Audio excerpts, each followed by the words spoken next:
Primera de Corintios, capítulo 6. Cuando alguno de ustedes tiene un conflicto con otro hermano, ¿cómo se atreve a llevar el asunto a un tribunal no cristiano, en lugar de resolverlo entre creyentes? ¿Acaso no saben que son los creyentes quienes juzgarán al mundo? Y si el mundo será juzgado por ustedes, ¿no van a ser competentes para juzgar causas más pequeñas? ¿No saben que juzgaremos a los ángeles? Pues con mayor razón los asuntos de esta vida. Y sin embargo, cuando recurren a los tribunales para las cosas de esta vida, eligen como jueces a quienes nada tienen que ver con la iglesia. Lo digo para su vergüenza. ¿Es que no hay entre ustedes algún experto capaz de servir de juez entre sus hermanos? Entablan pleitos hermano contra hermano, y lo hacen ante jueces no cristianos. Es bastante triste que estén en pleiteo unos con otros. ¿No sería preferible sufrir la injusticia y soportar un perjuicio? Pero no, son ustedes los que cometen injusticia y causan perjuicio a los propios hermanos. ¿O es que no saben que los malvados no tendrán parte en el reino de Dios? No se engañen, ni los lujuriosos, ni los idólatras, ni los adúlteros, ni los afeminados, ni los homosexuales, ni los ladrones, ni los avaros, ni los borrachos, ni los difamadores, ni los estafadores tendrán parte en el reino de Dios. Y esto es lo que eran algunos de ustedes, pero han sido purificados, consagrados y justificados en nombre de Jesucristo, el Señor, y en el Espíritu de nuestro Dios. Todo me está permitido, dicen algunos. Sí, pero no todo es conveniente. Y aunque todo me esté permitido, no me dejaré dominar por nada. Dicen también, los alimentos son para el estómago y el estómago para los alimentos. Sin embargo, Dios hará perecer ambas cosas. En cuanto al cuerpo, no es para la lujuria, sino para el Señor, y el Señor para el cuerpo. Dios, por su parte, que resucitó al Señor, también nos resucitará a nosotros con su poder. ¿No saben que sus cuerpos son miembros de Cristo? ¿Y haré de los miembros de Cristo miembros de una prostituta? De ninguna manera. Saben de sobra que quien se une a una prostituta se hace un solo cuerpo con ella, pues, como dice la Escritura, serán los dos uno solo. En cambio, el que se une al Señor se hace un solo espíritu con Él. Eviten la lujuria. Cualquier otro pecado cometido por el hombre queda fuera del cuerpo, pero el lujurioso peca contra su propio cuerpo. ¿O es que no saben que su cuerpo es templo del Espíritu Santo, que han recibido de Dios y que habita en ustedes? Ya no se pertenecen a ustedes mismos, porque han sido comprados. ¿Y a qué precio?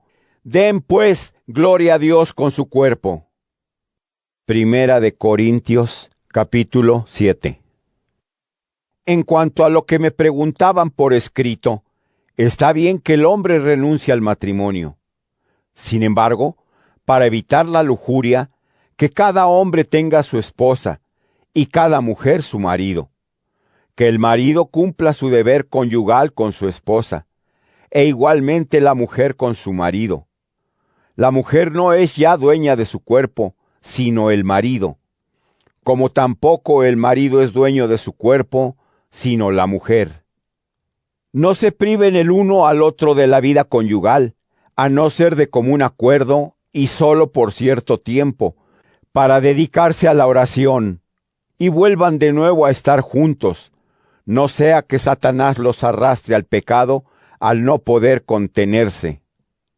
Les digo esto como concesión, no como mandato. Me agradaría que todos los hombres siguieran mi ejemplo, pero cada uno tiene de Dios su propio don, unos de una manera, otros de otra. A los solteros y a las viudas les digo que es bueno que permanezcan como yo. Pero si no pueden guardar continencia, que se casen. Es mejor casarse que consumirse de pasión. No soy yo, sino el Señor quien ordena a los casados que la mujer no se separe del marido. En caso de separación, que no se vuelva a casar o que se reconcilie con su marido, y que tampoco el marido se divorcie de su mujer. A los demás les digo yo, no el Señor, que si un cristiano está casado con una mujer no creyente, y ella acepta vivir con él, no se divorcie de ella. Y si una mujer cristiana tiene un marido no creyente, y él acepta vivir con ella, no se divorcie de él. Pues el marido no creyente queda consagrado a Dios por la mujer, y la mujer no creyente por el marido cristiano. De este modo, sus hijos pertenecerán a Dios, mientras que de otra forma no pertenecerían. Pero si el no creyente quiere separarse, que se separe. En tal caso, el esposo cristiano o la esposa cristiana quedan libres, pues el Señor los ha llamado a vivir en paz. Porque, ¿sabes tú, mujer, si salvarás a tu marido? ¿O sabes tú, marido, si salvarás a tu mujer? Fuera de esto, que cada uno siga viviendo según el don recibido del Señor y en la situación en que se encontraba cuando Dios lo llamó a la fe. Es la norma que doy a todas las iglesias. ¿Alguno fue llamado estando circuncidado? Que no pretenda ocultarlo. ¿Alguno fue llamado sin estarlo? Que no se circuncide. Da lo mismo estar circuncidado o no estarlo. Lo que importa es la observancia de los preceptos de Dios. Permanezca cada cual en el estado en que estaba al ser llamado a la fe. Eras esclavo cuando fuiste llamado, no te preocupes, e incluso, aunque pudieras hacerte libre, harías bien en aprovechar tu condición de esclavo. Porque la llamada del Señor convierte en libre al esclavo, y de modo semejante, al que era libre, lo convierte en esclavo de Cristo. Han sido comprados a buen precio, no se hagan esclavos de hombres. Que cada cual, hermanos, continúe ante Dios en el estado que tenía al ser llamado a la fe.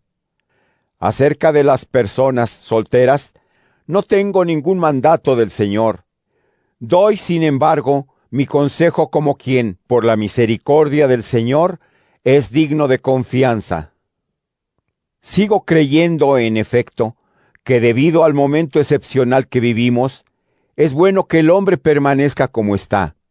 ¿Estás casado? No busques separarte. ¿Eres soltero? No busques mujer. Aunque si te casas, no pecas, y tampoco peca la virgen si se casa. Quisiera, sin embargo, evitarles las dificultades que éstos sufrirán en la vida. Les digo, pues, hermanos, que el tiempo se termina. En lo que falta, los que tienen mujer, vivan como si no la tuvieran. Los que lloran, como si no lloraran. Los que se alegran, como si no se alegraran. Los que compran, como si no poseyeran. Los que disfrutan del mundo, como si no disfrutaran. Porque la apariencia de este mundo pasa. Quiero que estén libres de preocupaciones. Y mientras el soltero está en situación de preocuparse de las cosas del Señor y de cómo agradar a Dios, el casado debe preocuparse de las cosas del mundo y de cómo agradar a su esposa, y por tanto está dividido. Igualmente, la mujer sin marido y la muchacha virgen están en situación de preocuparse de las cosas del Señor, consagrándose a Él en cuerpo y alma. La que está casada, en cambio, se preocupa de las cosas del mundo y de cómo agradar a su marido. Les digo esto no para tenderles una trampa, sino para su provecho, teniendo en cuenta lo que es noble y facilita la dedicación plena al Señor. Sin embargo, si alguno considera que no se porta bien con su hija virgen, pues ya ha pasado la flor de la edad y conviene casarla, haga lo que quiera, que se casen, ningún pecado hay en eso. Pero el que está firmemente decidido en su corazón y sin ser forzado y con libertad para hacer su voluntad, ha resuelto en su interior no casar a su hija virgen, hará bien. Así pues, el que da a su hija virgen en matrimonio, hace bien, y el que no la da, hará todavía mejor.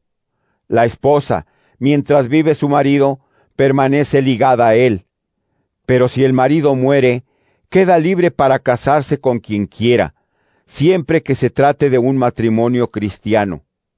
Con todo, será más feliz, según mi consejo, si permanece como está, que también yo considero estar asistido por el Espíritu de Dios. Primera de Corintios, capítulo 8. Respecto de las carnes sacrificadas a los ídolos, todos tenemos el conocimiento apropiado. Pero el conocimiento llena de soberbia. Solo el amor es realmente provechoso. Si alguno cree que conoce algo, es que aún no ha llegado a conocer como debe. Ahora bien, si alguno ama a Dios, es porque ha sido conocido amorosamente por Dios. En cuanto a comer carnes sacrificadas a los ídolos, sabemos que el ídolo no es nada en el mundo y que no hay más que un Dios. Existen, en verdad, quienes reciben el nombre de dioses, tanto en el cielo como en la tierra, y ciertamente son muchos esos dioses y señores. Sin embargo, para nosotros no hay más que un Dios, el Padre, de quien proceden todas las cosas y para quien nosotros existimos, y un Señor, Jesucristo, por quien han sido creadas todas las cosas y por quien también nosotros existimos. Pero no todos tienen este conocimiento. Algunos, por estar acostumbrados hasta ahora a la idolatría, comen carne sacrificada a los ídolos, y su conciencia, que está poco formada, se siente culpable. No será, por supuesto, un alimento lo que nos haga gratos a Dios, y no seremos mejores por no comer, ni peores por comer. Procuren, sin embargo, que esa libertad de ustedes no sea ocasión de caída para los poco formados. Pues si alguien te ve a ti, que tienes el debido conocimiento, tomando parte en el banquete de un templo dedicado a los ídolos, ¿no se verá inducida su conciencia, por estar poco formada, a comer carnes sacrificadas a los ídolos? Y así, porque tú te las das de sabio, puede perderse el de conciencia poco formada, ese hermano por quien Cristo murió. Por eso, pecando contra los hermanos e hiriendo a su conciencia poco formada, pecan contra Cristo. Por tanto, si por tomar un determinado alimento pongo a mi hermano en ocasión de pecar, jamás tomaré ese alimento, para no ponerlo en peligro de pecar. Primera de Corintios, capítulo 9. ¿No soy yo libre? ¿No soy apóstol? ¿Es que no he visto yo a Jesús, nuestro Señor? ¿No son ustedes obra mía en el Señor? Si para otros no soy apóstol, por lo menos para ustedes sí lo soy, pues su condición de cristianos es la garantía de mi apostolado. Esta es mi defensa contra los que me critican. ¿Acaso no tenemos derecho a comer y a beber? ¿No tenemos derecho a ser asistidos por una mujer cristiana, como hacen los demás apóstoles, los hermanos del Señor y Pedro? ¿O es que Bernabé y yo somos los únicos que debemos hacer otros trabajos? ¿Cuándo se ha visto que un soldado corra con los gastos de la guerra? ¿Quién planta una parra y no come de su fruto? ¿Quién cuida de un rebaño y no se alimenta de su leche? ¿Les parece que me baso en criterios humanos y que la ley no dice eso? Pues en la ley de Moisés está escrito: no pondrás bozal al buey que trilla. ¿Lo dice Dios porque le preocupen los bueyes, o más bien refiriéndose a nosotros? Sin duda que está escrito para nosotros, porque tanto el que ara como el que trilla deben hacerlo con la esperanza de participar en los frutos. Si en ustedes hemos sembrado bienes espirituales, ¿será mucho que recojamos bienes materiales?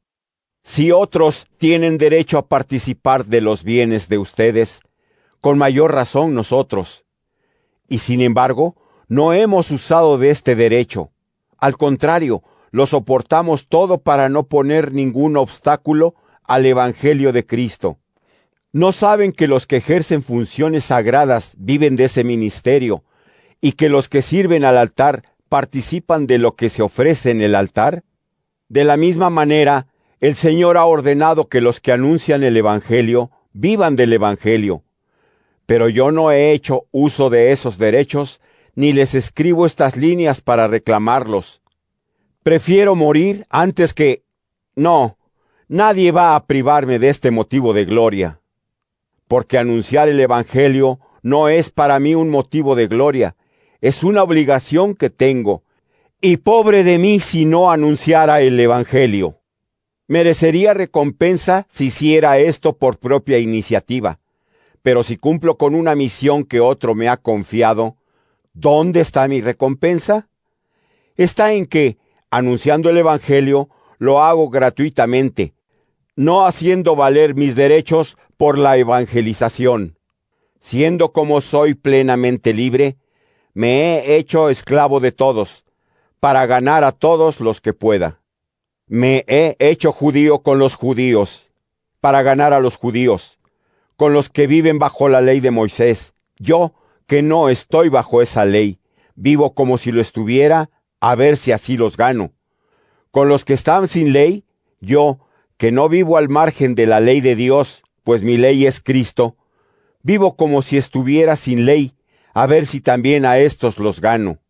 Me he hecho débil con los débiles, para ganar a los débiles. He tratado de adaptarme lo más posible a todos, para salvar como sea a algunos. Y todo esto lo hago por el Evangelio, del cual espero participar. ¿No saben que en las carreras del estadio todos corren, pero solamente uno consigue el premio?